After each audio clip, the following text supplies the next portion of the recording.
Hello friend, আমি প্রিয়া। আশা করি আপনারা ভালো আছেন, আমিও ভালো আছি। সোমবার মানে নতুন করে সব কিছু শুরু। পাড়ার এক দাদা দিয়ে গেছিলো পেয়ারা, তাকে আমি দিয়ে দিলাম লেবু। গাছে লেবু হয়েছে এখন, তো যেই আমাদেরকে কিছু দেয় আমরা তাদেরকে লেবু দিয়ে শোধ দিয়ে দিই। যাই হোক, তো এতটা চিকেন, অনেক দিন পর বাড়িতে চিকেন আপনারা অবশ্যই দেখছেন, প্রায় 3-4 মাস পর। এখানে এই যে গাছের লেবু পেড়েছি, আরও কেউ কিছু দিলে তাকে দিয়ে দেবো ভাবছি।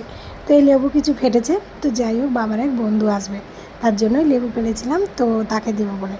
আর এই চিকেন এই ব্যবস্থা তার জন্য, সে আসবে আমাদের বাড়িতে দুপুরে লাঞ্চের জন্য। সকাল থেকে সমানে বৃষ্টি হয়েই যাচ্ছে, তো মানডে মানে স্কুল আছে, অফিস আছে, সব কিছু স্টার্ট। স্কুল অফিস সব চলে গেছে। বাড়িতে এখন আমি জোর কদমে কাজ শুরু করে দিয়েছি। ডাল হয়ে গেছে, লাউ পোস্ত হয়ে গেছে, কুঁদরি ভাজা হয়ে গেছে, ভেন্ডির তরকারি হয়ে গেছে। আজ পুজো ঘরে এখনও কিছু করতে পারিনি, কারণ আমি আগে রান্না করব তারপর, কারণ সমানে বাইরে বৃষ্টি, আর পুজোর বাসন টাসন ধুতে গেলে তো বাইরে ভিজতে হবে, ওই জন্য। চিকেনও প্রায় মোটামুটি হয়ে এসছে, তো রান্নাবান্না প্রায় কমপ্লিট।